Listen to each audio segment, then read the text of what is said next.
I'm a single guy, and I make my bed before I leave the house every single time. That's blind optimism. That's just me being like, somebody else might see this place. I should prepare. You guys ready for your next comic?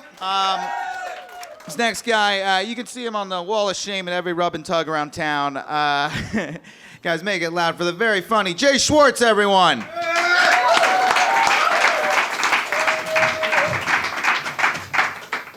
Everybody give it over Scotty! Scotty, he's so funny. He's so fucking funny. Yeah, I love you too, Scotty. You're very sweet. I'm in a relationship. Yeah, okay. Thanks, I think. The other day we were doing that thing, it's sweet that couples do, fucking nothing. And I had my arm around her, and it was nice. And my fingers just very gently caressed her neck. Don't worry, Lenny was being gentle.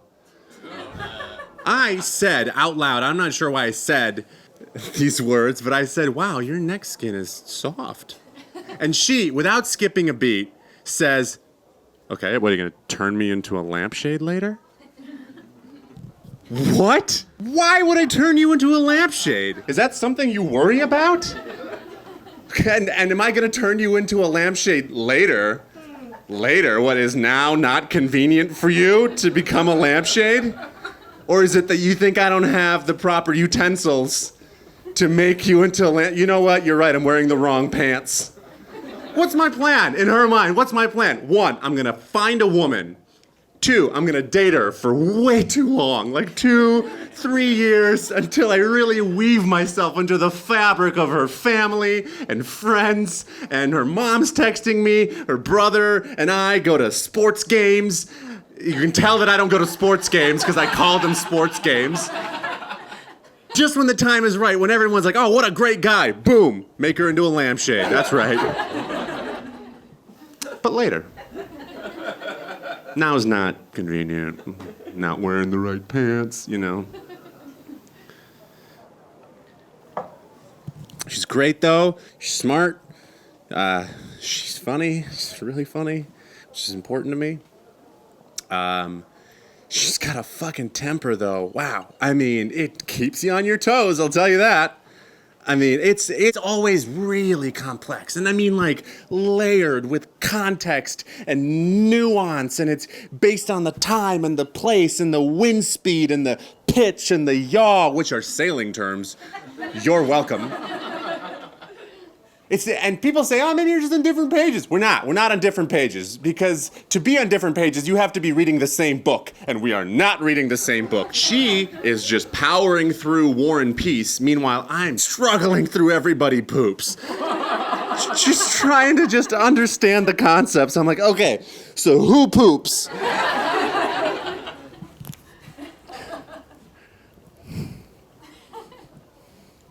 We got into this argument.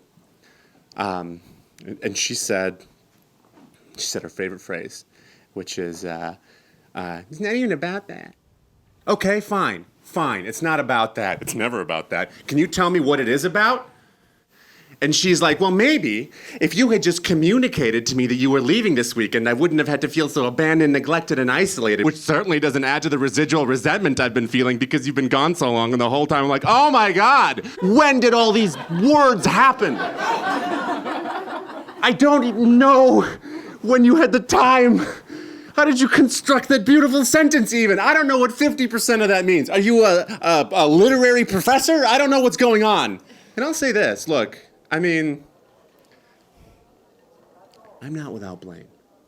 Now, you guys are nice, I trust you. I'm not without blame. I am a piece of shit most of the time. But just trying to make her laugh, you know? Just want to make her laugh. She used to laugh. She used to laugh all the time. She used to think I was funny, make poop jokes. I think the ladies in this audience have already kind of caught on to what's going on here. But let's test it. Why doesn't it? Let's all say it together on 3. 1, 2, 3. She dumped me. Yes, she dumped me. She fucking dumped me. I had just come back. From the Comedy Cafe in Milwaukee. And I fucking killed, by the way, in case you were wondering. And she had just come back from, I don't know, some happy hour. She goes to like 90 a month. I don't know when they are. And I wasn't there in time. And so she comes home and she looks gorgeous. She's glowing. And I looked at her and this is all I said. All I said was, hey, fancy seeing you here. That's it. That's all I said. That's funny. I mean, you didn't think so, but I think it's funny. It's funny. It's funny because she lives with me. I guess you didn't know that. She lives with me, and it was funny because, of course, I was going to see her. That's the whole point. But to her, not funny. So not funny. To her, the year is 1944, and the Allied troops have just stormed the beaches of Normandy. It wasn't even meant to be confrontational, what I said, but at this point, it's not even that she didn't think I was funny. She hated me, you know? I think the cat loved me more than she did, and that's just because I feed the cat. Meanwhile, she can't put anything into her mouth unless it's market price. And so eventually the conversation gets there, as it does, and I said this. I said, hey, I'm sorry. I am so fucking sorry that I can't pull fancy dinners and designer shoes out of my ass, okay? You signed up for ha-has, not ta-das. You want ta-das? Date a magician. Also funny. And so she's like, ha, everything's just a joke to you, isn't it? Yes, oh, fuck, finally, yes, it's a joke. Everything is a joke. It's who I am. I have not once lied about that. I'm so glad we're on the same page, finally. Welcome to Everybody Poops. That's what happened. You signed up for a lifetime subscription of the Comedy Network, so, you better be a fan. And she says, without skipping a beat, and as always, she's like, I'd like to cancel my subscription. I'm not a fan. I mean, that's good. I gotta give her that, If the heckler's funnier than you lose.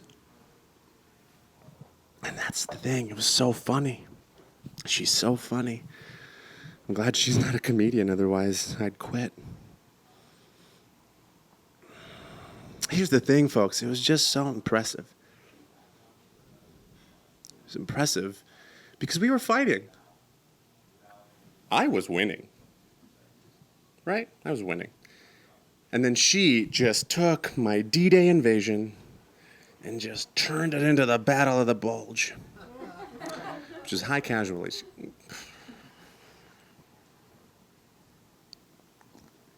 It's high casualties. Can't even get the joke right. But it's fine. It's good. Can you tell? I'm doing just fine. But if there's any single ladies who are interested in, they want to feel, experience what it's like to be a lampshade. This is a very convenient time for me. And I am wearing the right pants with all my utensils. So, yeah. Thanks, guys.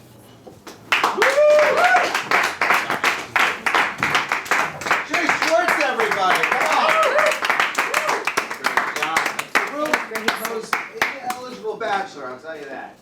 You guys ready for your next comic? Yeah. He's a funny guy. You see him on Tonight Show. Guys, make it loud for Adam Turnabout. Hey! Thanks, buddy. How's it going? Hey, knock, knock. Who's there? Steve Gutenberg. Who's Steve Gutenberg? That's show business.